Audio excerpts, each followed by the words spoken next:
Orange and blue sunset at mile high here in Broncos country. Let's get ready to ride. Russ and the rest are gonna light up the sky. We'll break it down after the game with the guys. Hometown heroes with their own sports bar. The best coverage in Denver, don't go too far. Just turn on DNVR. We are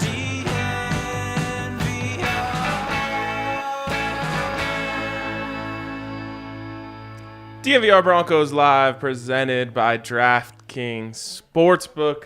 No assist needed today. Not even. Literally had an assist in the comments. Nope. Yes, you did. It was the opposite of an assist. And then an assist from Allie helping you with the. You had the hockey Zero assist, assist. Ryan. Get out of here. No one said it. They said, "Don't remind me." They were trying to get me. They weren't. That's the. I want to really help Ryan out here. I wasn't getting those vibes. Do you want to explain the delay of game? This is actually not a delay of game on the offense. This is a delay of game on the defense when you're trying to spot the ball and they knock it away. That was the DNVR Nuggets boys. We were up to the line just trying to get a snap off. I think this happened in Arizona State, Washington this last weekend. Washington going up there for one of their last plays. Arizona State defensive lineman just knocks the ball to try and get the clock to run. You can't do that. It's actually a 15-yard delay of game, I believe. So blame the Nuggets. So this one's on the Nuggets. We got to get on them now. Yep. You know, it's why we don't schedule anyone after ourselves. It's true. Except for me, Yeah. which no one delays me like me. So true. So true. Anyways, shout out to DraftKings Sportsbook, where you can use the code DNVR to get in on all sorts of great deals. Didn't go well over there last night. Thankfully, I did get a Chiefs money line ticket when they were down 17-0, which saved my night. Yeah, very easy. My over hit easily. There you go. Plus, I had the Nuggets too. So I had plenty on the Chiefs money line, so I made money on that game. Plus, I had the Nuggets at plus 165 because it's a preseason game. So if you're gonna watch, just take the underdog. That's a good. I'm 2-0. That's a good strategy there, Hank. All right, guys. Well, I want to start here because you guys mentioned this, and people have been talking about it. Nathaniel Hackett doesn't look like the same guy that the Broncos hired and making all the funny jokes and smiling and laughing and having a good time with everything. And it's understandable. But I'm just curious, what you guys think is going on there. Well, I think the losing is very much weighing on him, and this is very much a Broncos town, and he's feeling the wrath of what happens when the Broncos aren't good, especially because there were so many high expectations, and he's not only heard it, but I mean, he's felt it in the stadium. He's felt the boos that rained down every single game the Broncos have played at home, so this is, I think it's really weighing on him. I think regardless of how the season's going, a head coach at this point is going to be very tired. You know, you're a couple months in now to this 80-hour a week whatever grind. That wears on you. Throw in the fact that his offense has been horrible and people think that he's going to get fired and the fans are booing him. And I mean everything else that could possibly be going on. Your quarterback has a tear in his shoulder. This is a challenging time to be Nathaniel Hackett. Yeah, it is. And what's interesting to me is that the Broncos are 2-3. They are not 0-5. Vic Fangio started 0-4 in his coaching career with the Broncos. They are 2-3. And the fact that Nathaniel Hackett is clearly having a rough go of it tells me one of two things. One, he can really feel the public pressure, and that's weighing on him heavily. Yep. Two, the public is right, and things are worse than the record would state. Because 2-3 is not a horrible position to be in. It's definitely not where you set out to be in, but you're one win away from being back to 500, being in second place in the division, all of that good stuff. But Ryan, let's put it into context. They lost to the Seattle Seahawks and they lost to the Indianapolis Colts, both teams that certainly don't look like they're playoff teams. So that adds to it too. You played a really easy schedule for the most part in your 2-3. And I think, but that kind of goes to my point, which is maybe he also feels like it's as bad as people feel like it is. And, you know, he used the term growing pains a lot today, essentially saying like the problems on offense are strictly growing pains, which we can only hope is correct. But I just feel like there's a lot, like starting from week 1, there's just been missiles being lobbed at Nathaniel Hackett. And I think that's actually what he's feeling here. And I hope that he has the ability to tune it out. I always think that I would have that opportunity, but then like I'll like read one comment about us on Reddit that's like 27 good comments and one person says something mean about us, and I'm like, damn, gotta work on that, you know?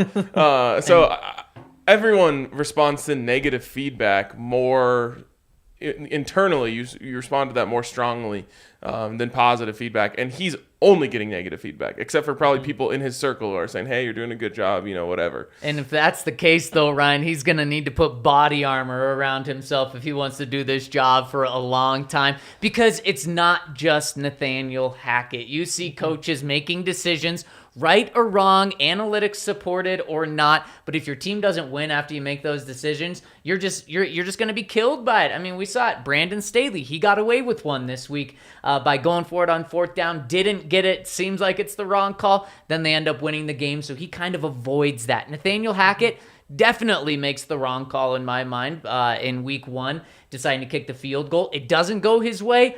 All of the missiles are launched at him. Last night, Josh McDaniels decided to go for 2 to take the lead. It doesn't work out. All the missiles being launched at him.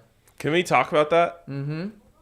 I'm okay with it. No, it's absolutely the wrong decision and the wrong take. And that's understanding that analytics were in support of it. But the reason is, it doesn't matter if you tie it up or if you get that 1-point lead, the Chiefs are going to score. Look, we saw it at the beginning or at the end of the first half. They had like 16 seconds on the clock, and they somehow drove the field to get a field goal, a 59-yard field. The Chiefs are going to score again, so you might as well, instead of forcing yourself to have to score at least one more time, at least tie it up. Give yourself that chance to be tied up with them because they are going to score. You are going to have to score again. Don't make it so you may have to score twice. So, yeah, I disagree based on the team that you're playing.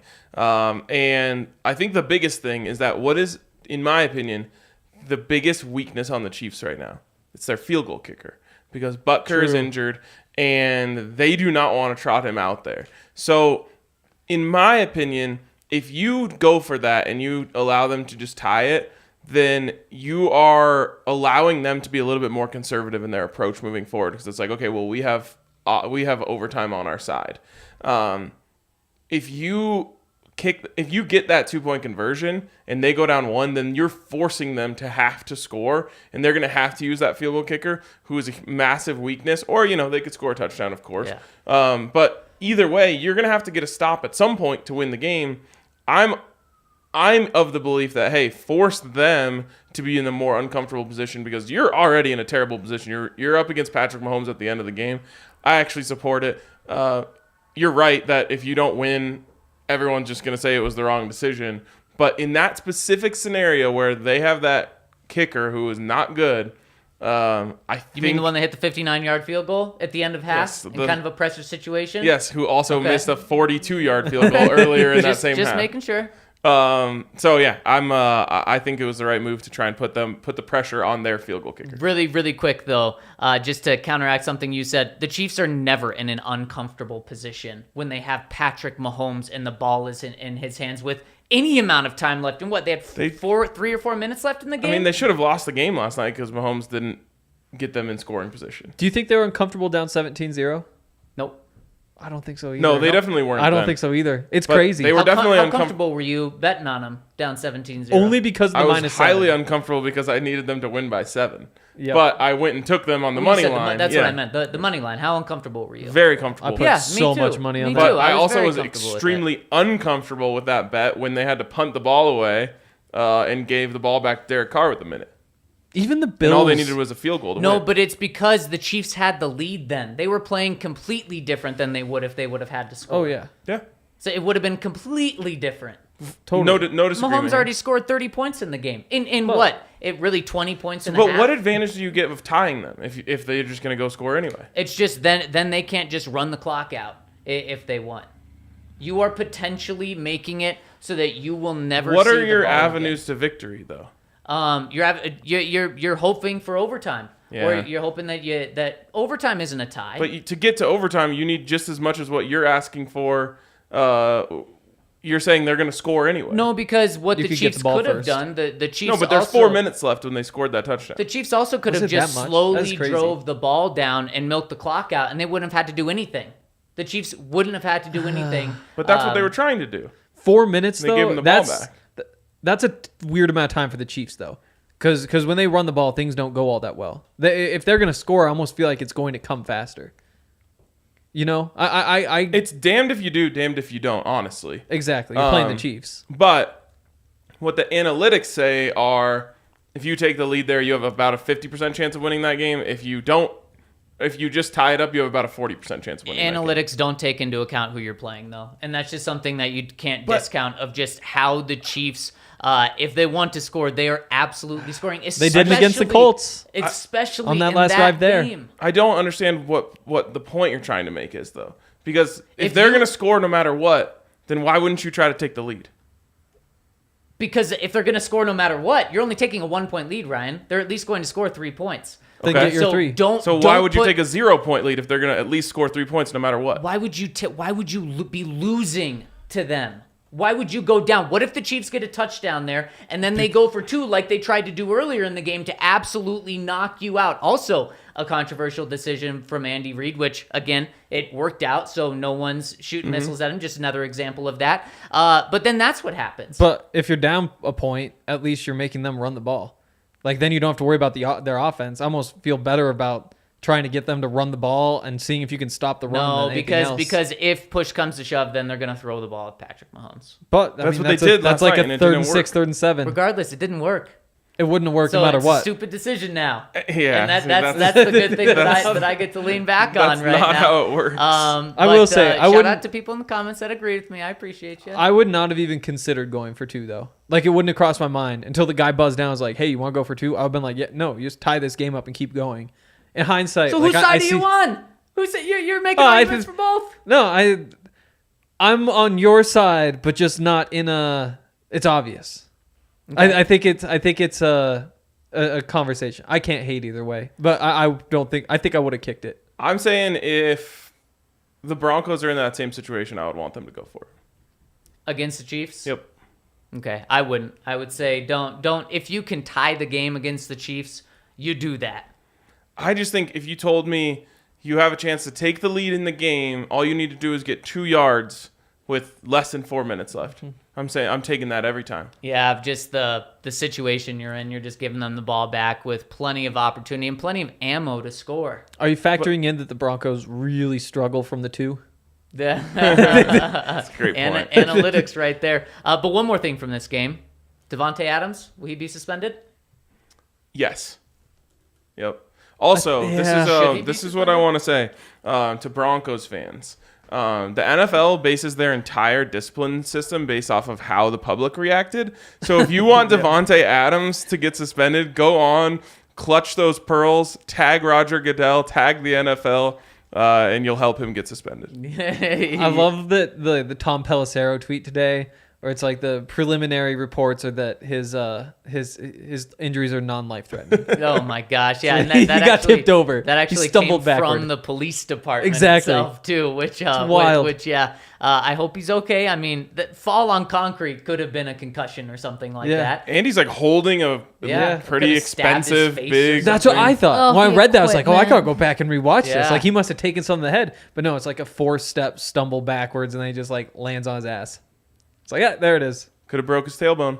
Yeah, Coulda. he could have. And it just like and, floats up into his heart. the police report now filed against Devontae Adams. But I mean, it really is crazy how just when you were on that football field, you can do things 100 times worse than that, and it's legal because it's part of the game. You step off and you push someone which in that could be an assault right there. It's just so crazy that literally he like stepped off the field and was walking into the stadium in the back part, and that's when it happened, and just how crazy that is. The most annoying part to me is that he said in his tweet, I immediately felt bad. No, you didn't. You walked right by. You walked right past the guy.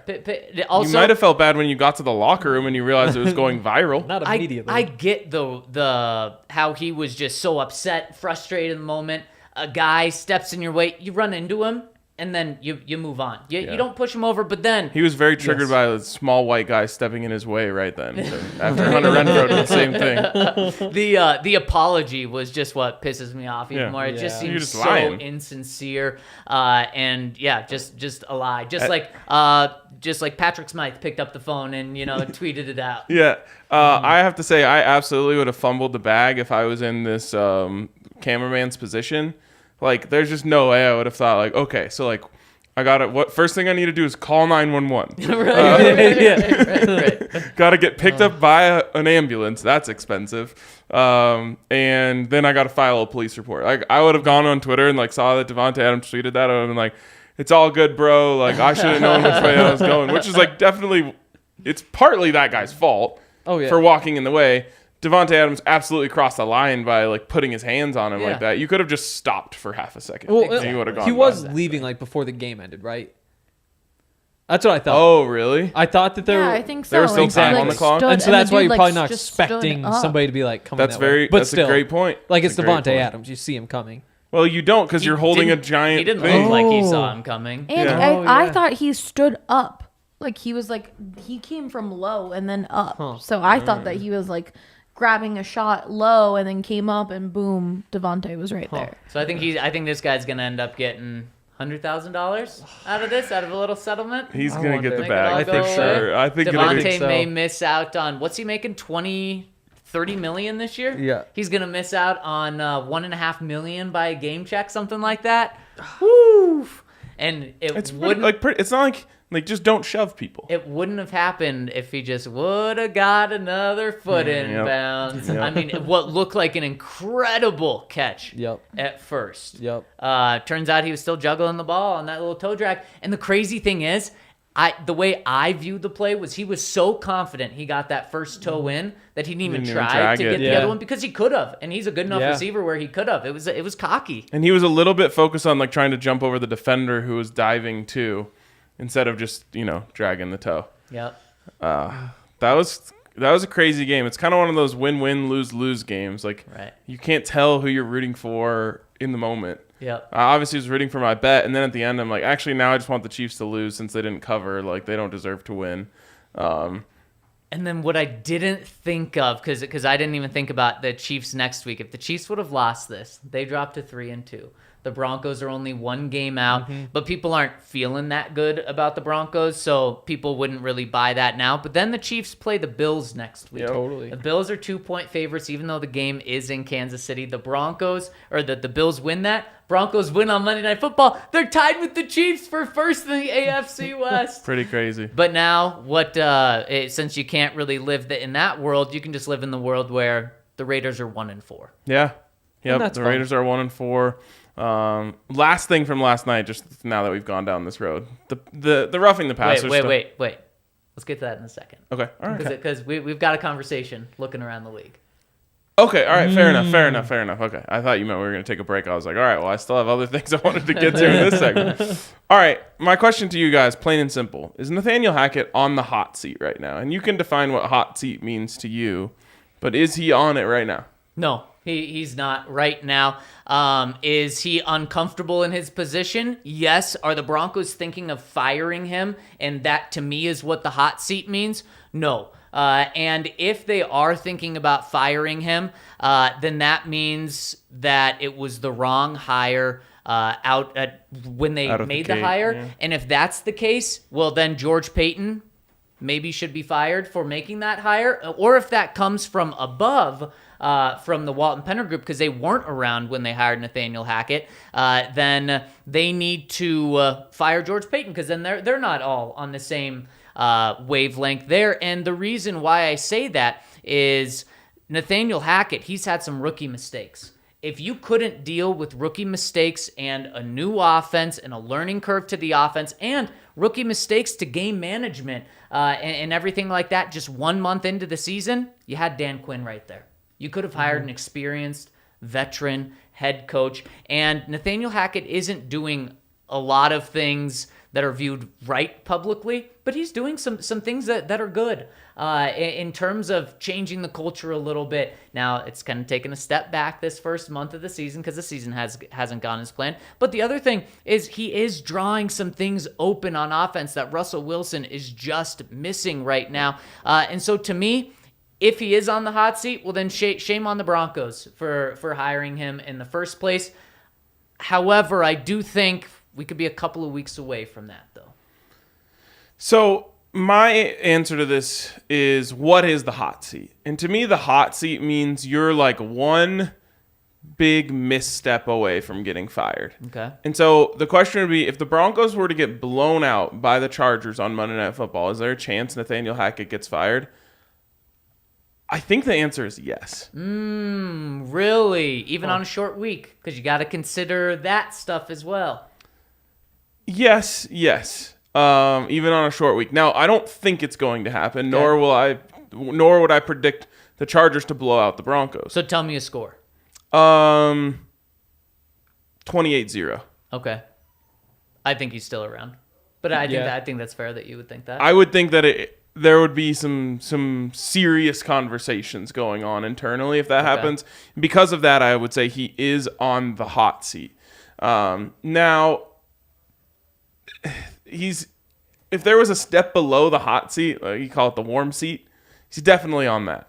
Where it's just like the eyes are very, very closely on you of the organization, and they're evaluating you very closely.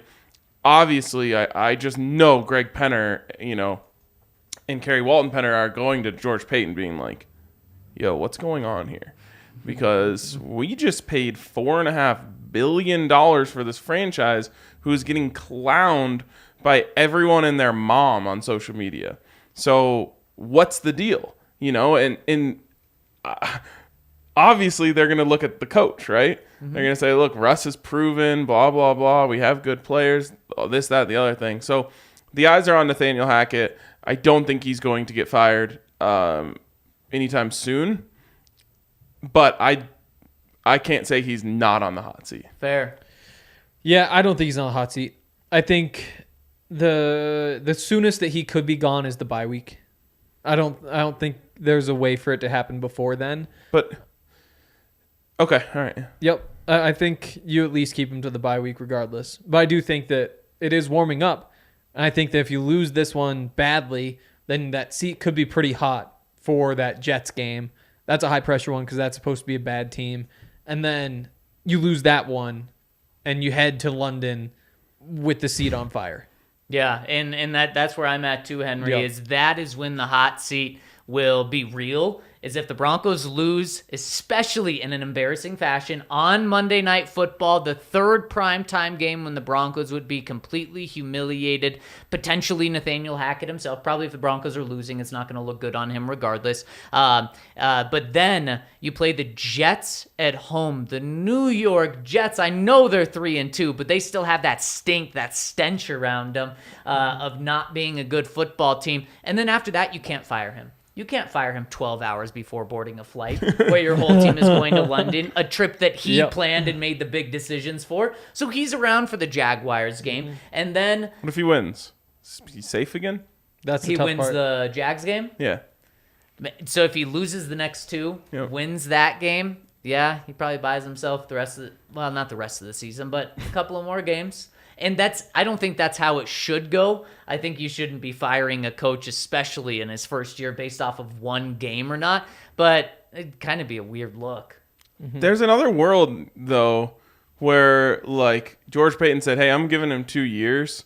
And the Walton said, okay.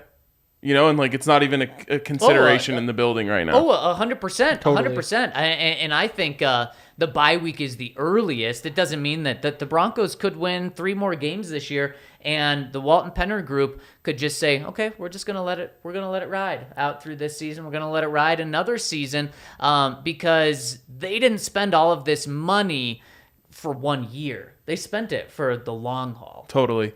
I think it should also be considered that if George Paton were to fire Nathaniel Hackett, the next hire would be 3 coaches in 3 years for him. That's a bad look for him. It's a really bad look, especially for him to say that this was a bad hire right away. Right away. Yep. Your first hire. Bad hire. That I screwed up worse than the Jags did hiring Urban Meyer. Oh, it'd be like if you the fired worst him ever. by the bye week.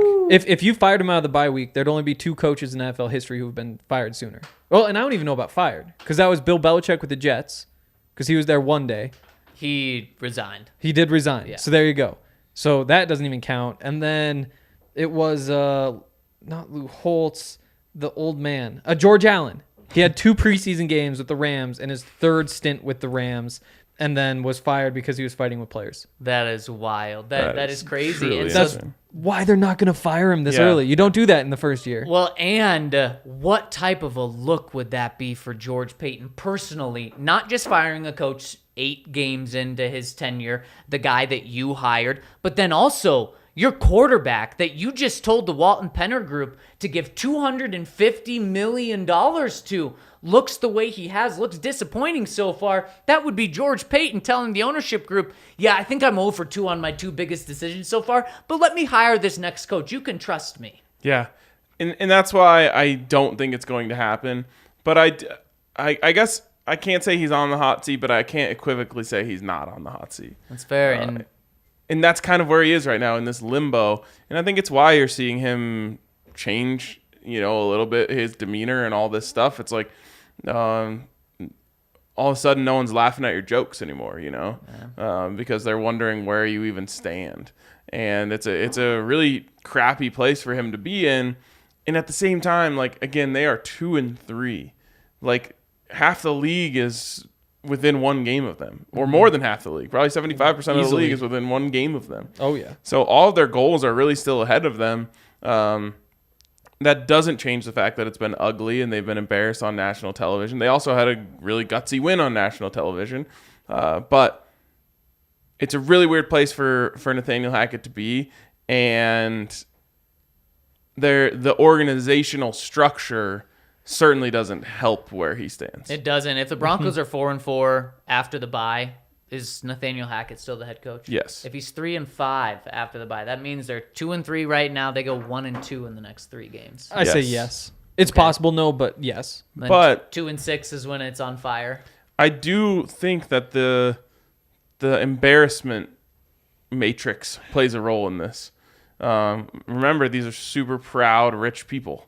They don't want to be embarrassed. But also, I mean, What it they do is they drive around in Lamborghinis and impress people.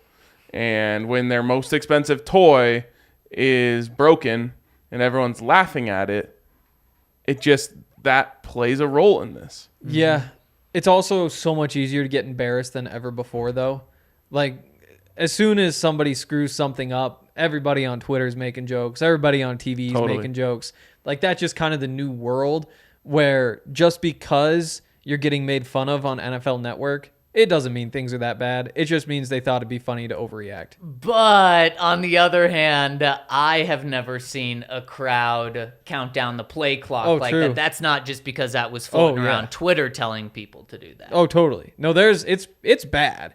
But if you just watched all the national shows, you'd think it's worse than it really is. I think. I think so too. Yeah. I think so too. I think, or if you just walked around the stadium, you'd think it's worse than it really is. Like, we talked about it a little bit yesterday. It's the overflow of 6 years of inept Broncos football that is now being lumped onto this team. I don't know, because I agree with you to an extent, but this is also the worst offensive football we've seen in that time period. I know. Which is crazy because It's of how bad very- it's been. It's But very still crazy. a small sample size. Yeah, You're a third of the way through it a is, season. But what are fans supposed to do when they're watching a game and there's been 9 3-and-outs? Are they just supposed to sit back during a game and say, I'm going to give it a year before getting upset. I'm going to enjoy this game. No, they're in that game right now. They were sold a great quarterback. They were sold an innovative head coach, and they're watching like 9 3-and-outs happen in that 49ers game. Yeah. So I get the frustration from fans. I get it too, but I'm just saying because of the situation, it just feels worse. And it looks worse and it sounds worse than, just being 2-3 and having 1 good win, 2 bad losses. Sure. I see what you're saying. Instead of it being a good team last year and you feel confident that it's going to turn around, that's probably also something to it too. There's so much new that you can't draw back and say, outside of Russell Wilson just being a winner, you can't point back and say, oh, Nathaniel Hackett typically starts. So like Tom Brady, he had a decent number of years where he started pretty slow and the team in New England was 1-2. But you're like, okay, this has already happened 3 times. They're going to come back and win 11 games, win the division, and go to the Super Bowl. Even if it was just the Seahawks last year with Russell Wilson, if this was the exact same scenario, the fans would be like, it's okay, Russ has us. Right. It is still crazy, though, in some ways. Like, if you just look at everything at face value, that we're having some conversations. Like, will he have the 3rd shortest tenure of any head coach ever when they have a -5 point differential? I know. Like, again, there is more to it than that. But the fact that we have to have that conversation is still just kind of wild compared to a 2-3 record and a -5 point differential. I can't remember what all 4 of I'll try and get it, but it was like, the quadrants that you get of pass rush. Broncos were in the upper right quadrant. Run offense. Broncos were in the upper right quadrant. Pass protection. Broncos were in the upper right quadrant. And run defense, Broncos are in the upper right quadrant. That was the one that they're like closest to the middle. But they were in the best quadrant on all 4 of those metrics. It's just mind-boggling how they haven't been able to get the job done. And more so than anything, like we can talk about the fact that they shot themselves in the foot in 2 games and they could easily be 4-1 right now. But more shocking is that they haven't been able to make pretty football out of those types of things. Like, it's not like the offensive line is just completely broken down and Russ hasn't had any chances to make any plays. Like, no, he has had chances to make the plays. Sometimes he's made them and the other end of the play hasn't made the play. It's just like something on every play, and it goes back to what I was saying last week about just losing habits. I really think that's the biggest issue facing this team right now. Again, that's why it goes back to Hackett, though, is you look at it and say, oh, that piece is working well, that piece is working well, that piece is working well. Yep. But we're losing. Yeah. Wait, what was one of those quadrants? Did it involve Russ? No. So then you look at coaching and you look at Russ. Exactly. Yep. And that's why there has been so much attention pointed to those two. But again, like you have the comment, where do we rank in points scored? He doesn't get credit for the defense. It's like, yeah, he runs the offense. But also, this is kind of the new NFL world where, 20 years ago, in the 90s, a head coach would get credit for everything his football team does.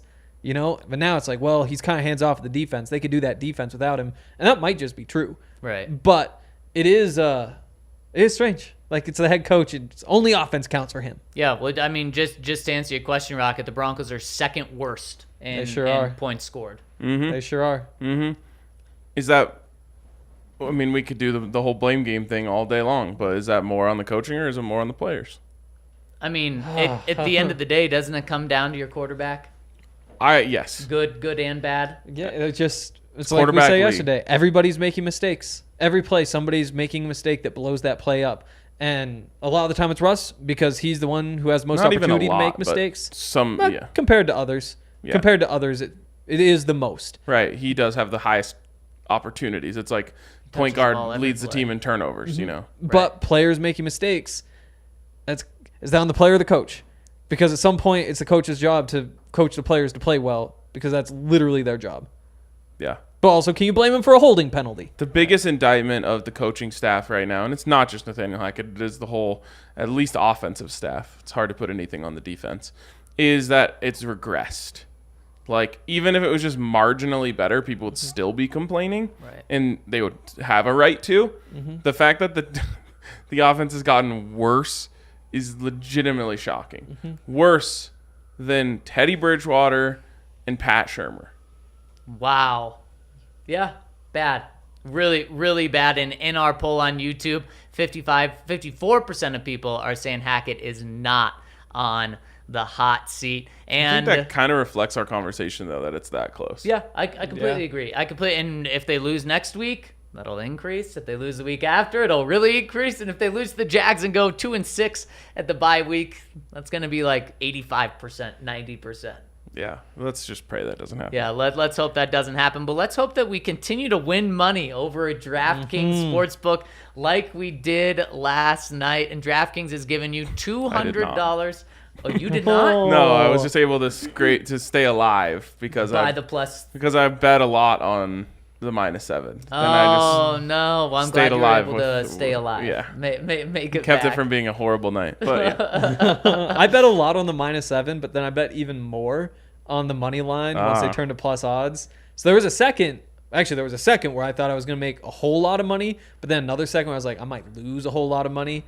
Was there when Devontae? It seemed like he caught it at first. Yeah. Did you guys' heart sink? Again, Oh, I I was had already sweaty. reached the point that was the Chiefs have done me wrong by not covering the spread. I hope they lose for it. But wouldn't you have lost even Yes. more? Then? Yes. Oh wow! Yes. Wow! So you just hate the Chiefs. At that point, it was just like a matter of principles. Like, we all deserve to lose. So how big of a Bills fan are you this weekend? Probably not. Well, I don't know. I mean, from a Broncos standpoint, I am. But if you're gonna give me plus money on Patrick Mahomes, I'm not gonna be able to turn it down. That's where I'm at too. That's where I'm at. But after the game, they were at like plus 110, I think, over at DraftKings Sportsbook. I think they're probably going to float around plus At 100, home? plus 110 at home.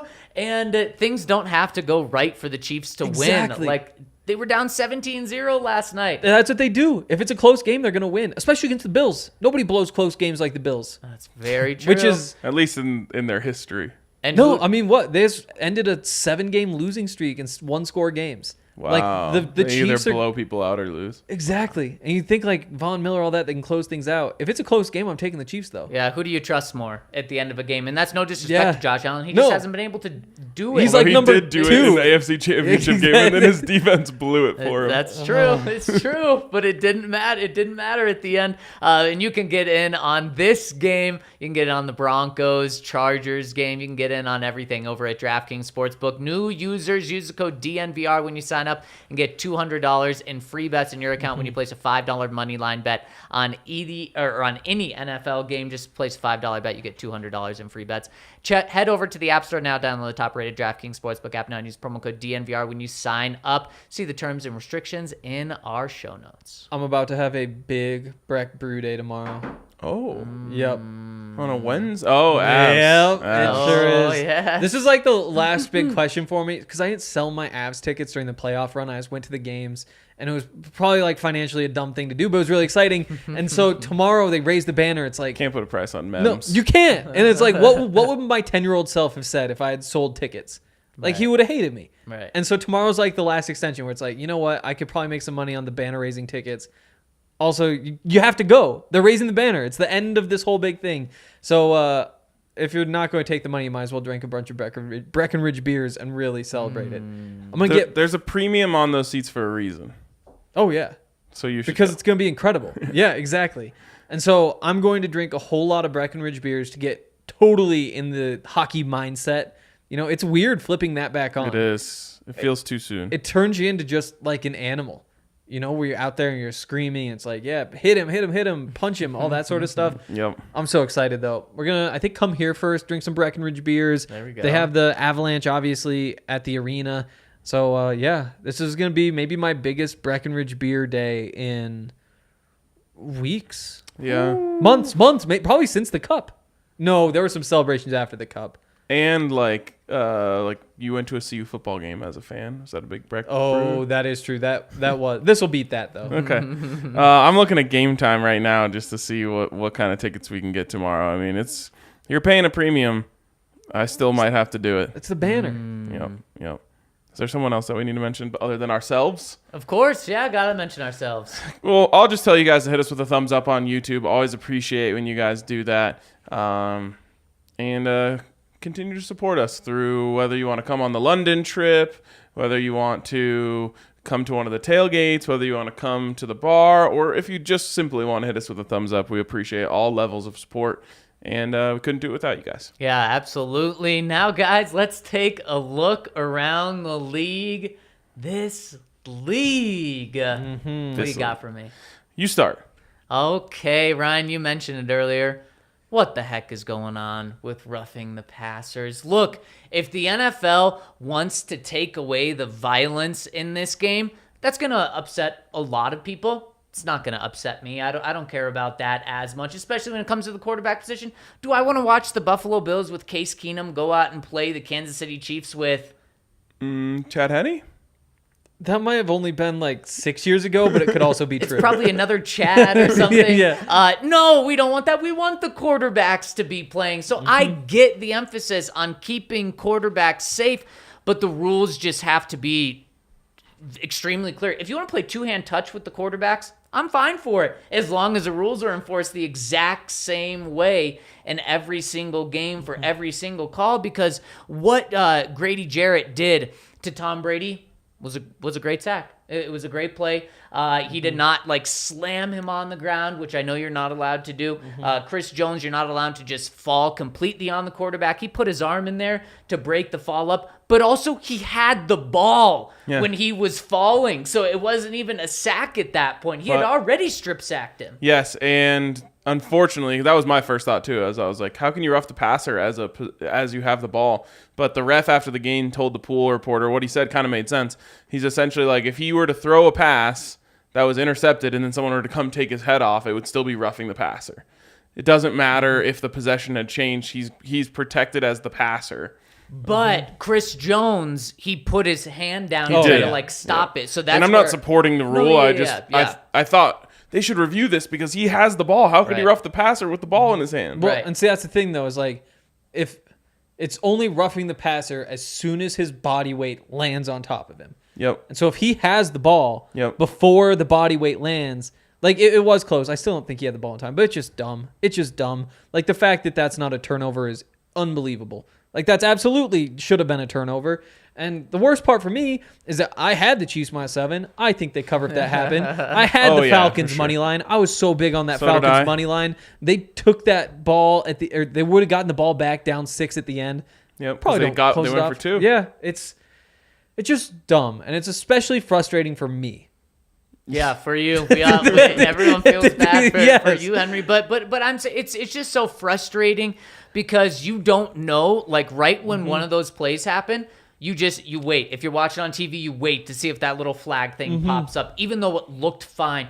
That's not what the game should be about. Yeah. So again, I don't care what the rules are changed to protect quarterbacks. I get it, but make it so it's the same, and so defensive players know what to do. I'm also ready for a 15-yard pass interference. Because it gets so uncomfortable. You can tell the refs don't want to throw those flags on those big plays. Right before that Tom Brady one, it should easily have been a pass interference call way down the field at the goal line, but they're like, this wasn't going to get completed anyway. We're not going to throw it to you. Yeah. And so it's almost like a makeup call to that, which is terrible. Just make it 15 yards every time. But then on the other, then that turns into a thing that comes into how you approach the game. If you're getting beat, just knock the guy's legs out. And it doesn't seem to be a problem in college, though. It should be. I mean, they should be taking advantage of. I was coached like that in high school. Yeah, it's only if you're getting beat, just take them down. Definitely, but that's kind of what happens anyway. And it's like, do we really need to be giving them the full 50-yard penalty? It just, I was totally on your side up until this week when I was watching these games. And I was just thinking, what are we doing here? We really need to make these massive swings in yardage because one guy didn't turn his head around, or it's did he do it? Did he not do it? Should we call it? Should we not? And it's like, well, it's 50 yards because we're deciding yes. I also just think DBs should get their head around. Well, there's that too. Just please stop running into guys without turning around. But even I think that getting your head around is such a stupid rule.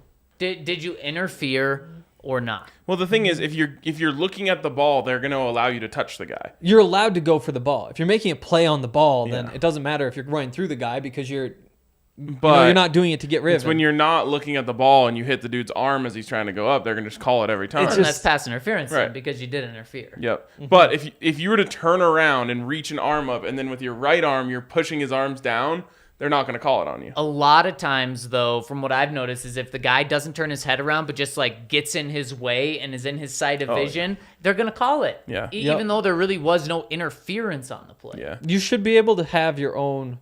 Just stop running. Like, just stand your ground and then won't call it. Like, it's when the guy turns around and you just keep running right through him because it's underthrown or whatever. You just got to be ready to stop on a dime. It's still dumb, though. Not the just worst. Make these 15-yard penalties so they don't impact the game so much. Not the worst idea from Allen Avery. 2 different styles of pass interference. The only thing is you're just putting more power in the ref's hand to make subjective calls. Right. But there could be like essentially running into the kicker versus running into the receiver versus roughing the receiver. You know what I mean? 15 yards versus the full maybe that spot is of the foul. Yeah. running into the receiver and pass interference. 2 separate calls. I kind of support what Chris Jones said last night, which was just like, we need to be able to go to the booth for this type of stuff. Like, someone has to be sitting up there just saying, like, was this rule applied properly? Although I think last night they would have said yes. I think so too, and that's just why the Grady Jarrett one, though, I think they would have said no. I agree. I completely agree with you, and that's just why I think there needs to be more changes to the rule, and maybe there's too many little parts to this rule. Just make it more simple, and I don't know exactly what it would be, but make it so it's so obvious. Because another one that's so awful is the unsportsmanlike conduct when or personal foul when a player who, if the receiver catches the ball and gets hit that way, it's not a penalty, but because he drops it and gets hit, it is a penalty. What's a defender supposed to do? Yeah, that's how I kind of have the same feelings about a lot of NFL rules as I do about taxes, where it's just like, just throw the whole thing out and just be like, yeah, everybody pays whatever. And the same way, it's just like, if you do this, then it's a penalty. If not, like, you just kind of have to start from scratch. And I feel like you just add on these little things where it's like, oh, and now if you land with your entire body weight, that is also. Oh, and if you whip him around a little bit, then that is too. And then there's this, and there's just all these little things where I think so much more of it should just be discretionary, where it's like, did he rough the passer? It's like, it was kind of the only way he could get him on the ground. Or, it was the only chance he had to go after a loose ball. Or he hit him 3 seconds after he threw it. Yes, that's roughing the passer. Yeah. Exactly. We don't need the rules to be so clear, I guess is where I'm going. And we kind of just have to accept a bunch of his subjective. Tune in on Tuesdays and Thursdays for Henry's new podcast titled The Tax Code. Yes. Everybody pays whatever percent, and then we just move the hell on. That seems like a good one. All right, as for this league, I continue to be in love with the way that unexpected things happen in this league. I think one that should maybe give Broncos fans hope is the Eagles. Sitting at an undefeated 5-0 right now. If you remember, just 1 year ago, Nick Sirianni was essentially in the Nathaniel Hackett Trash. position. Everyone, trash. yeah, everyone was dunking on him. Philly fans were, turning on him. Everyone thought that Jalen Hurts was going to be like an okay but not great quarterback. And over the course of 1 year, the offense is humming. Everyone kind of understands what they're doing in there. They're absolutely just, like I said, their whole offense is just logic based. It's just take what the defense gives you. They're so good at it, and that's fun. I don't think that was expected 1 year ago. More micro, the Cooper Rush story continues to just be great. If it weren't the Cowboys, everyone would love it a lot more. But the fact that this dude comes in, no one's ever heard of him, and you just expect him to be like any other backup quarterback, like you mentioned, like Case Keenum or any of these guys, maybe even worse. He's got them 5-0. 5-0 as a starter. 4-0. I think he also won one last year. Okay. Yes, he started 5-0 his career. Yes, and so he's 4-1 this year. They're 4-1 as a team. It's such a great story. It is hard to look past the Cowboys thing because everyone just wants them to lose every week, but it is great. And then there was one other one. Oh, again. Just when you thought the Jags were good. Yeah, it gives you a little hope. They score less points than the Broncos and lose to the Texans. And Ryan, I'm just going to piggyback off yours for a second one because it kind of goes along with that. How about the backups in the NFL? It's all about your star quarterback, but these backups. Cooper Rush comes in. Bailey Zappi comes in. Oh my God, I forgot that one. 29-0 gives New England hope. Davis Mills, not a backup, kind of a backup, should be a backup, will be a backup. Beats Trevor Lawrence, just like you said. I mean, what was he, a 7th-round pick? Real quick on Bailey Zappi. I'm so glad that we're probably not like scouting quarterbacks at the Senior Bowl anymore because I feel like nothing I've ever learned from there ended up mattering. Yeah. Bailey Zappi did not he didn't even look like he deserved to be a backup for the Senior Bowl team. No. And then he just goes out and like knows where he's going with the ball and carves up an NFL team. And again, that's what he did in college. Oh, he's great in college. It's one of those things where he had the option to go be like a 5th round draft pick, or he could play one more year, like transfer to who knows where, whatever, 55 touchdowns or whatever insane numbers they were get you. And all of a sudden, if he goes to Georgia, lights it up because he's starting over this guy, he's a 1st round pick. Like, it's just wild how that stuff plays out. But where do you put a guy from Western Kentucky who's setting all sorts of records? Turns out the Patriots know what they're doing. Yeah, I mean, Zappy looked literally unusable at the Senior Bowl. Kenny Pickett did not look like he deserved to be the first quarterback off the board. Nope. Way back when Josh Allen looked terrible at the Senior Bowl, Baker Mayfield looked amazing. This year, like Malik looked amazing. Now we still don't know on Malik. I wouldn't say amazing, but he looked good. Yeah. But it's just like I think the Senior Bowl is just maybe it's the fact that you're being like pigeonholed into an offense that of a random NFL team, and over the course of a couple days, that just makes it not relevant. Ryan, you better hope the Broncos don't need to be looking for a quarterback at the Senior Bowl. They can't be. Andy Dalton as a backup comes in, beats the Seattle Seahawks, and then you have Jimmy G, who I guess a backup this year, comes Shouldn't have been. and destroys the Panthers, gets Matt Rule fired. So what a week for the backups. Yeah. I think that offense in the NFL is evolving in a way that I was like pounding the table for, and Paxton Lynch was the Broncos quarterback, and it was all this like, he can't learn the offense. And I was just like, just make the offense easier. Right. Make it more simple. And like it hasn't gotten all the way there, but a lot of coaches are just putting in these systems that are making it very simple on the quarterback to make 1 or 2 reads on a play. And to be honest, the West Coast offense is not one of them. And that's kind of a feeling we've got from Nathaniel Hackett over this past week, as he realizes he needs to start doing that, making it a little simpler, and then you can add things back. Let's get some RPO going. Absolutely. You guys kind of handled all the what's up in the league things. We No, talked it's a all lot. good. We've just touched on basically every game now. It's true. I am upset that... You want to hit on Broncos Colts at all? Oh, God. So long ago, This thankfully. league, just when you thought the Colts had the best offensive line in the NFL, turns out they go to shit. It is a lot like the Ezekiel Elliott stuff from when he started out. Cowboys had the best line. He looks incredible and then falls off. The Colts with Jonathan Taylor, he comes in, best offensive line in the league. Now it falls off. Who knows? Like, maybe this is time to sell the Jonathan Taylor stock too. I don't know. There's a take for you. I've got one thing that we haven't talked enough about from that game. Baron Browning. Yeah. Great. We officially, I can only speak for myself, I officially recant every single thing I said about not switching him from inside linebacker. It was one of those things where it's just like, we've seen it go wrong so many times, where you take a guy who had success at a position, try to move him from another position, and that scared me because I felt like the Broncos had a useful player that they were going to potentially risk. But everyone said his get off is insane. I think he had the 3rd best get off in the NFL this week. Yep. Average get off.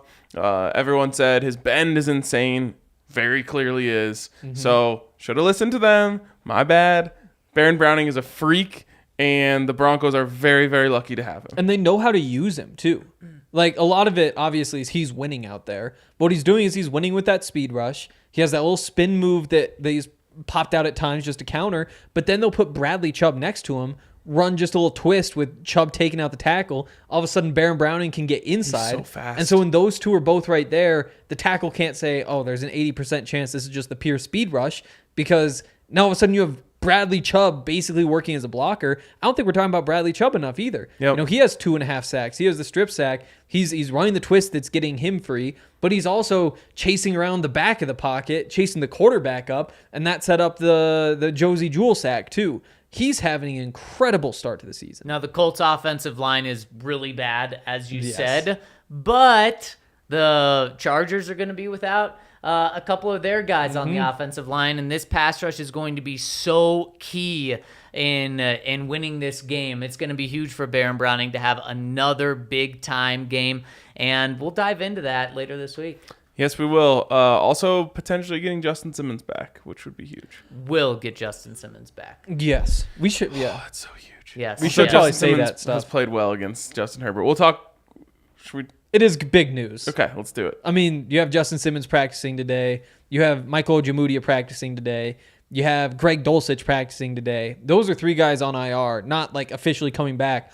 3 open spots on the roster as of right now, though. They're coming back this week. We're happy saying that. They'll official. all be there. Only one's going to have a big impact, and that's Justin Simmons. And it is great to get him.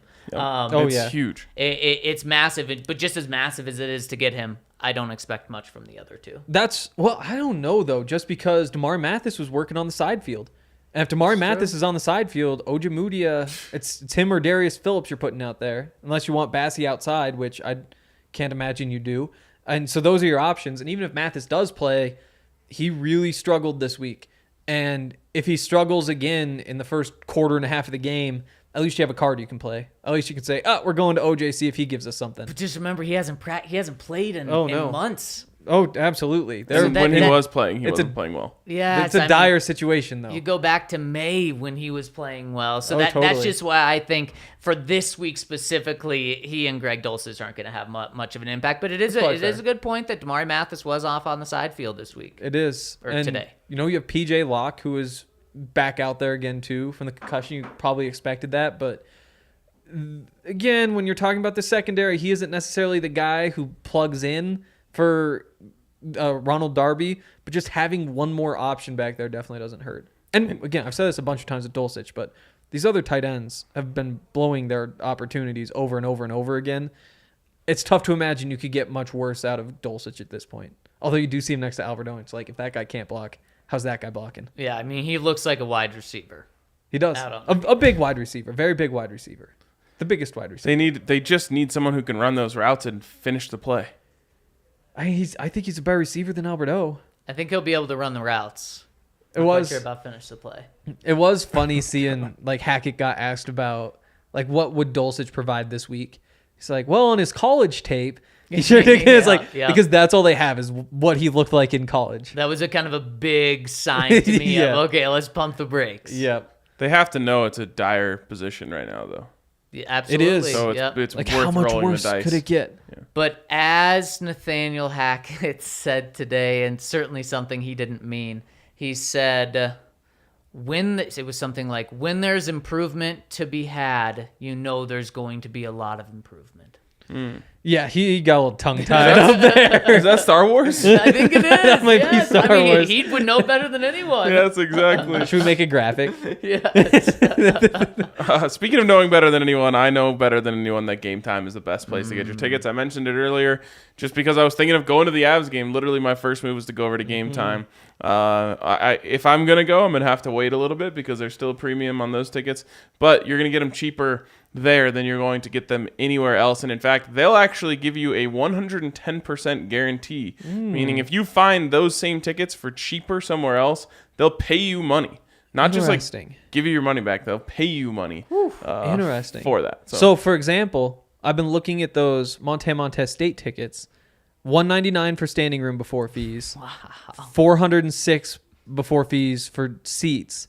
It might be worth it just to buy standing room because you know you can find standing room everywhere. Just buy them, and if tickets drop, just say like, "Is that how that works?" I don't think I think there's a statute of limitations on the timing. Okay. But either way, it does open some doors though. It's great. Broncos tickets, stock is diving right now, so you can get in on the Jets game for cheap, and probably. I guess I don't know. You'd be betting on whether you think they're going to win against the Chargers or not if you want to get those tickets before or after that game. But lots of options over at Game Time. So make sure you use the link that's in our description right here on the pod or on the YouTube video. You can click on that very link. It helps us when you do and get your tickets to your next event. The only place that you're going to get a better deal than Game Time is over at our friends at the American Raptors in Infinity Park because You can't beat free 99, and that's what So they are true. offering. They're giving you free tickets to go check out the American Raptors, and their season is kicking off now. Get your free tickets at AmericanRaptors.com. Make sure to check out their website because you can also stream all of their games if you're not going to be able to make it out for a game. It's a really fun environment on a Saturday morning, so go check them out, AmericanRaptors.com. All right, shall we get into the questions? Is there any other housekeeping notes we needed to hit? Think we got him. Mike Boone was also on that side field. So was Saubert. Yeah. And the Broncos attempted, RG was saying, were we able to confirm They on that? tried to get a football Tony player. Jones. Thank you. His name is Tony Jones. Running back. Wound up with the Seahawks, Yep. but the Cardinals also had a claim in. Those might be flipped. No, Yep. that's all true. Okay, Yep. cool. And that could point to what's happening with Mike Boone. Exactly. Yep.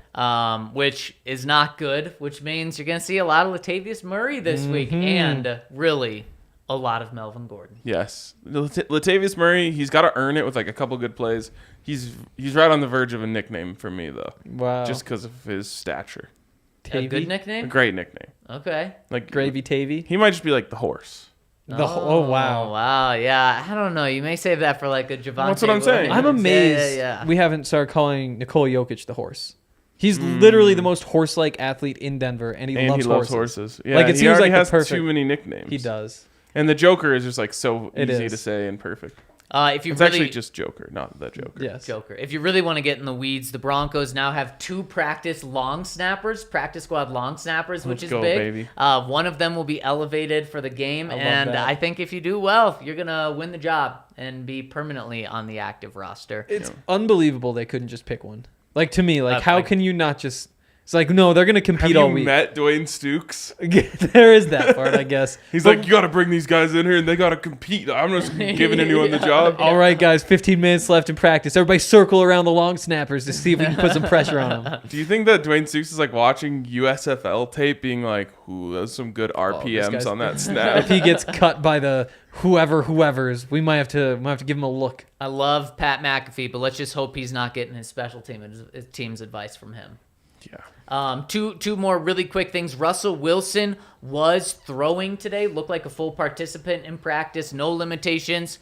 Yeah. I PRP hits different, dude. I don't know what we're doing with this. This is a Tuesday. This is a bonus practice. I don't know why he's throwing.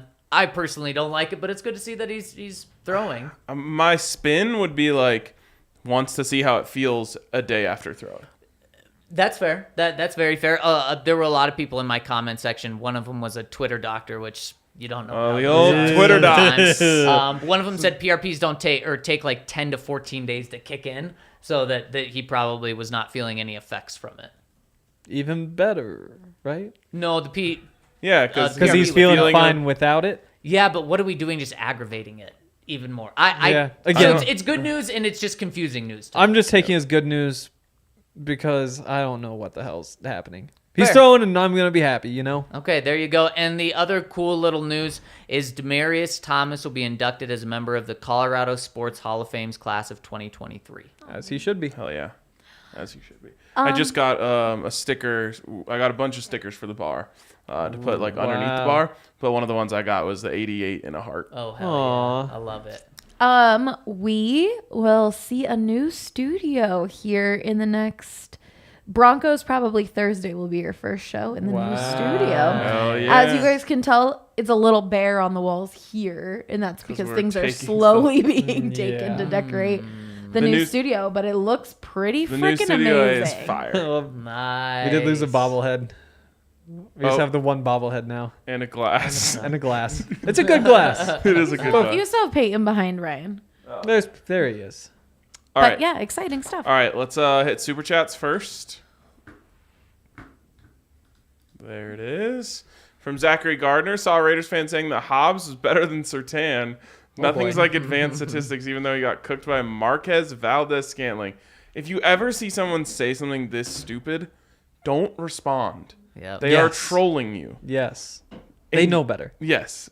Just don't give them the satisfaction. No. He's Yeah. a good slot corner. That one's tough. He's no Bryce Callahan, but he's a good slot corner. Bryce Callahan leading the Chargers in picks right Really? now. Yeah. I believe it. What? He actually is a One? good player. 2.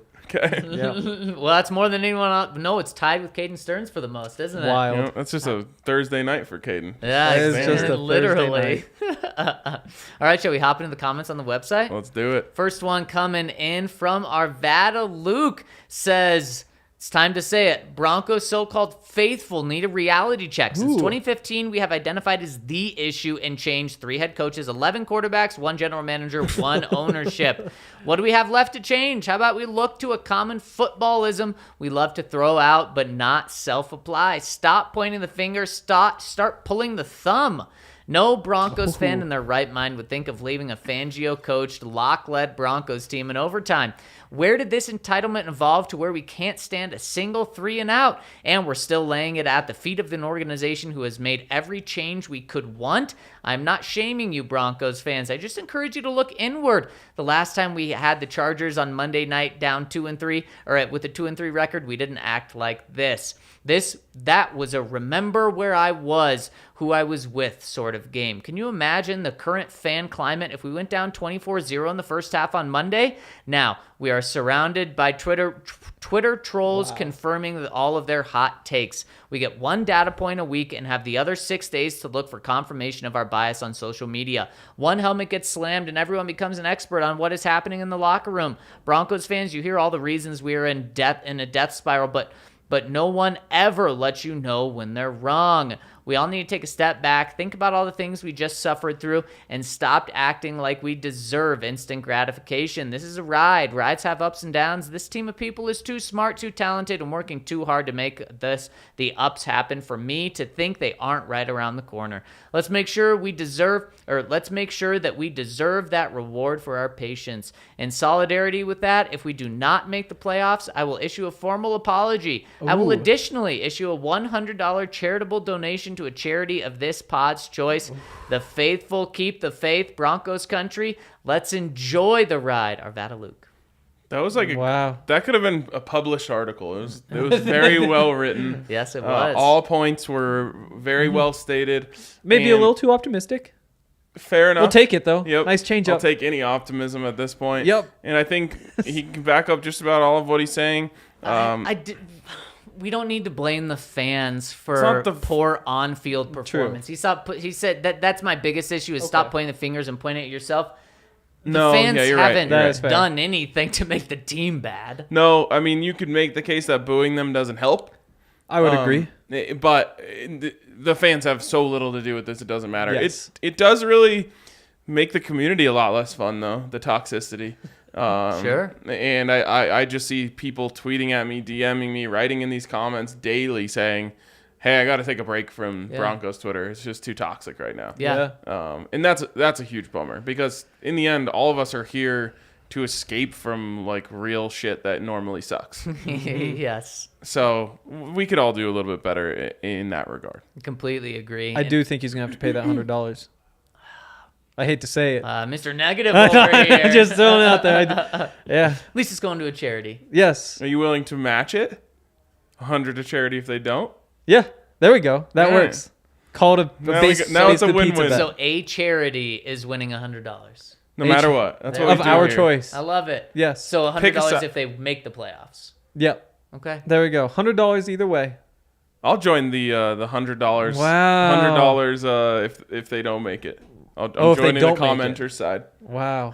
Oh shit! I don't want to. I don't want to put $100 on them if they make it. But I mean, right now they're not going to make the playoffs. Yeah, so no. Why not? All right, well, we got $200 to There charity no we matter go. what happens. Pick a side, everyone. There we go. I love it. All right, Windy City Broncos. But I'm not going to be cheering for them not to make the No. playoffs. No. It's a Okay, nice okay. consolation. Honestly, that I a might- charity gets a little help. I'll at least make the bet right now that so probably plus 400 for him to make the playoffs. All right, you Very can Cover it right there. Cover it right there. Next one from Windy City Broncos says, I'm not weary of Broncos football, but I'm absolutely exhausted by the hot takes from quote-unquote fans. Oh, look at me. I watched the All-22 film once, and it proves the team hates Russell Wilson. He's washed, just like I said Brady was in 2019, 2020, and 2021. Wow. I love that. Cut Wilson now. Bring back Locke, and let's get Shanny out of retirement. I'm just glad none of these people are in charge of the team. Personally, I'm taking the long view. Maybe they figure it out this season, or maybe they don't. I do believe they are closer to the solution than they were last season. If I'm wrong, Rob Walton will dig some more change out of his couch cushion and will give it another shot. In the meantime, I'll be watching at our bar here in Chicago. Then at least I'll be enjoying time with my friends, even if the football is bad. That's my whole take on going to CU games. Yep. Just surround yourself with... Get to see my friends and family. Yep. No Eat a matter hot what dog for happens, me. that's a dub. Eat a Frank. Stuff yourself with a Frank. I love a Frank. Yeah. I'd go for a Frank right now, man. I really could You too. go down the Wow. street of Steve snapping dogs. Wow. Don't we have a dog downstairs? I still haven't had our dog. We do. Is it a good dog? What's on that dog? I haven't had the dog. I've only had the brat. The brat slaps. I'm more of a dog guy. Brat's good too, though. Next. Man, killing me. That sounds delicious. Also, I think this is funny just because the comment section that we get in like the YouTube chat sometimes are just like very different crowds. Yes. And I think there's a big clash between the comments in each side right now. It's kind of funny to me. Yep. Nash Bronco. Hi, boys. Really enjoyed yesterday's show. Something I don't enjoy, Broncos Twitter. Holy crap, people are short-sighted. It would have been awesome if this team had figured it out all early on, but they don't. It's early. If you're ready to call it quits on either Hackett or Russ already, let me quote the Princess Bride to you. Get used to disappointment. Also, can we talk about how absolutely dreadful NFL officiating has become? Not even related to the Broncos, although there have been many missed holdings against our defense. But league-wide, it's a serious problem. It blows my mind that the corporation, as prominent as the NFL, continues to get away with awful officiating. There have to be consequences for objectively bad calls. The thing is, the only way the NFL would ever care about this is if people stopped watching, and no one's ever going to stop watching. And I do think that they would prefer Yes. the best possible officials. Absolutely. And I think that they are They don't willing to wanna put pay in for that, though. some effort. I mean, it's not refs get a decent salary. It's not, Not like as much massive. as they should for what is being That's fair. expected of They're them. not full time. Yep. Yep. It's a hard job. That's my thought. It's a hard job. No matter who you put out there, there's going to be mistakes. And there's only so much you can do to say, like, okay, your job is to watch these 5 guys, see if any of them holds. If you made them you know? full-time salaried employees and you could create your own like referee academy that you expect them to like work at in the off season and all this stuff, like there are steps you could take to make the referees better. That costs money, and the NFL is just not interested in doing And that's it. the thing, though, is like the returns diminish. You throw another $5 million at it, it's going to get whatever 1% better. You throw another $5 million after that, it's going to be 0.5% better than that, you know? Yep. So you do have to draw the line somewhere. I think everybody would just love the optics of you're investing more, but it is what it is. Absolutely. Another thing is people don't care that quarterbacks are being protected more because it just makes the sport that much more interesting to see the good quarterbacks play. So that's it, Ryan, is what you said. People don't really care when it comes down to it. Like, they want it to be better, but it's not like it's ruining the product. And the thing is, everyone wants the quarterbacks to be on the field, but they don't like seeing the rules that they had to make to keep the quarterbacks on the field, or at least that they're trying to implement to keep them on the field more. They just complain about it and then watch on Sundays and Mondays and Exactly, Thursdays. because you can't. I That's tweeted the yesterday, like, it made me want to turn the game off. I can't do it, though. Like, I can't actually turn the game off. What are you going to turn on? Bachelor in Paradise? Hell no. I want to watch football. But also when you see that happen, just like, how? Like, I love this thing. It's like if you were watching Bachelor in Paradise and they said, oh, actually, this best couple, we're just breaking them up for no reason. We're not even going to cover up. It's like, nope, they're gone. For any of... Feels like something that would actually happen on Bachelor in Paradise. Probably make for some good drama. But again, like, they'd at least, like, cover it up a little bit. Yeah, They'd at least be like, hey, we're bringing in your ex from season whatever. Now take your pick between these. And it's like, oh, no, you can't do that to them. At least you're covering it up a little bit. This is just blatantly terrible, and I hate it. It reminds me of a tweet I saw earlier today. Maybe you guys saw it too. It was going pretty viral. It said like, okay, practice this line before you see your girlfriend or missus tonight. Honey, I'll take a break from Tuesday Night Football so we can watch our favorite show together. So good. So dumb. We are decently close to Tuesday Night Football being a reality. With the NFL? No, in November, you get the MAC on Tuesdays and Wednesdays. So true. Tuesdays as well. Has it always been Tuesdays? Yep. Yeah. I remember Wednesdays. 7 days a week of football, baby. Wow. What's Fridays? The golden Oh, they era. still college. Yeah. Yeah. They still Why Pac-12 not till stuff. November. I don't know. If I were the Mac, I would do it the entire season. Serious. Nobody I watches think otherwise. maybe it has something to do with baseball. I don't know. Oh, good. Yep. The Mac, the Ugh. Mac, in my opinion, would go head to head just fine with playoff baseball. I have negative interest in watching any baseball at this point. If the Rockies were in it, I'd be all in. If not, I don't care Exactly. 1%. It's one of those last things. night I went to ESPN, looked at MLB to see where we were in the playoffs because I had no idea. Yeah. There was that tweet today. We won't give our predictions, but the MLB tweeted out, "What are your LDS predictions?" And I think a lot of us read that as Latter-day Saints and not League Divisional Series or whatever. League divisional series. Yeah. Must be. It's a Yeah. weird Oh way my of putting it. Yeah, Could've what are your said, What are your predictions? divisional series predictions? I know, yeah. All right, Melbourne Broncos says, my boys, conspiracy time. Russell's so-called injury has been deliberately overplayed to the media. The Chargers are sitting back now thinking he can't throw deep, so he can defend short passes and run better. Then on Monday night, KJ gets deep and man-on-man, wide open, and scores, all part of Russell's plan. Sometimes it helps to laugh in dark times. Man, I like that conspiracy and fire Brandon Staley if they buy into that and are just letting guys run deep. And Honestly, just fire Brandon Staley either way. Or don't. he's Cool with me. I mean, right now he's got a winning football team, but it could go south quickly. Yeah, I feel like that's even a worse misuse of resources than what's happening with the Broncos. But I knew that was going to happen. Right? Yeah. Yeah. Yeah. But they're not misusing him right now. They're 3-2 But they should be Yeah. better. just because of Herbert. And they should have lost to the Browns. Yeah, shoulda, woulda. That's how games work. The Broncos Yeah. shouldn't have lost to the Colts. 100%. Like that, every game, half of games go to the wrong team. Yeah, No, wait, that means football's 50-50. 25% of games go to the wrong team. that's fair. I'll stand by that. Bronco Oilers. Am I the only one that thinks it's wild Nathaniel Hackett is getting panned over the whole I got the go for it situation?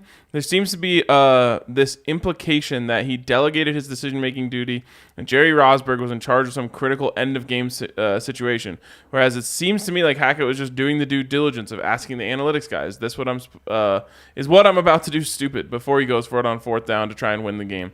Is that not the whole point of hiring the dude? I get that Hackett hasn't exactly gotten off to a smooth start, but I've never seen people so eager for a guy to fail, especially in the national discourse. I agree. That was kind of my point on, I think, Thursday night when we were talking about it was I felt like he was saying, hey, I want to go for it here. What do you guys think? They said, yep, that's the move. Boom, he goes for it. Not, hey, what should we do here, Jerry? And in all honesty, we don't know. We don't. Yep. And now, would it be absolutely shocking to me if, when likely George Payton brought Jerry Rosberg in to help him, if George Payton said, Nathaniel, at least for these next couple of games or this year, you're going to do what he says with decision-making, so you just don't have to worry about it. He'll tell you what to do.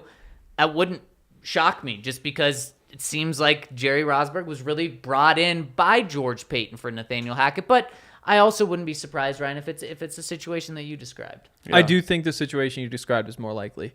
I think that's I think it's more of a we'll give it a few more weeks, maybe we'll have to make a change, but it just, you're handcuffing him so much if you're saying like he gets the call when you know it's 3rd and 8 and you're at the 40 and you know in your own head, oh, we've got 2 plays here, I want to go for 2. If we get 5 here, we're going for on 4th down. Like, it's just hard to coach like that. And so I do think it's more likely it's on that It side. reminds me of when I was in high school. I had this class where you got to take tests in pairs, and all my friends would pair wow. up together, which I always thought was dumb. I would just go find this really smart girl and sit Yeah. with her and be like, hey, do you want to pair up for this test? And she would roll her eyes and be like, sure. And instead of just doing the answers for me, every single question, she'd be like, what do you think this answer is? And I'd be like, C. She'd be like, no, A. What do you think this one is? Like, I feel like that's what Jerry Rosberg does with Nathaniel Hackett. Like, what do you think you should do? I think I should go for it. Yes, in good pairs job. is You just- got it right. Terrible. Like, who would...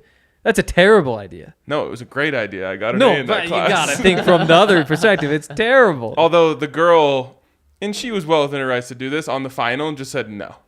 So then I was just on my Wow. own. But because she had, kind of taught me some things along the way, I Wow. got a passing grade on the final. So Maybe like, that's the moral of the story. I think that is the moral. So so what did you learn from her? You learned, okay, I think it's C, but no, I'm not gonna go with what I think. I'm gonna go with No, something I else. just remember, like, I have a photographic memory, so I was able to like piece together some of the questions. No, be you like, do not. If you have a photographic memory, why were you struggling with any of this? He doesn't. School would be What do so you mean? easy. Yes, I do. No, you don't. Okay, try to prove against this. How many pairs of scissors are on the table out there? 3. I even knew that, and I don't say I have. I've made a photographic big memory. deal about that 2 days in a row. Maybe that was a bad call.